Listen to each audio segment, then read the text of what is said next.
Welcome to our channel. Today we how to authorize at Elgato Key Light with Elgato Control Center. Quick tutorial step by step clearly.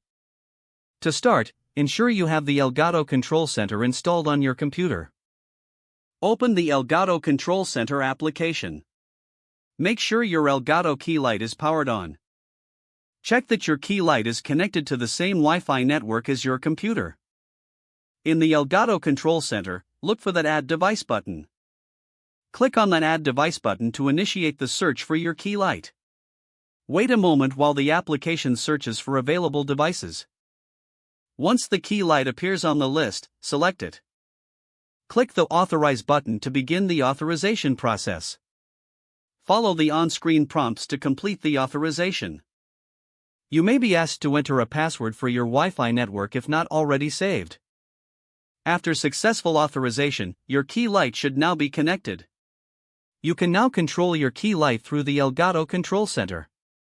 Adjust the brightness and color settings as desired. Feel free to explore other features within the app. You're now ready to enhance your lighting setup for streaming or video production. If the page does not load, refresh the browser or try again in a private or incognito window. Make sure you are using the correct email address, then retype it carefully to avoid small typos.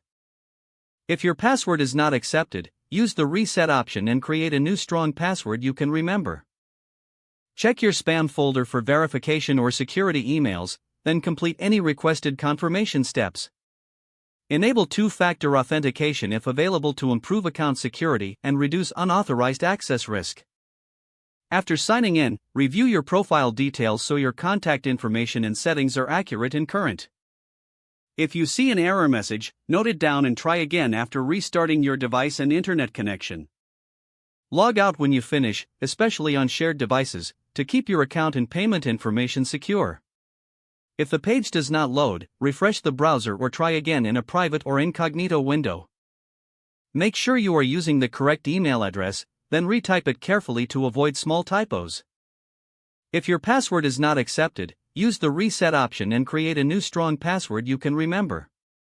Check your spam folder for verification or security emails, then complete any requested confirmation steps. Don't forget to like this video and subscribe to our channel for more step-by-step tech guides.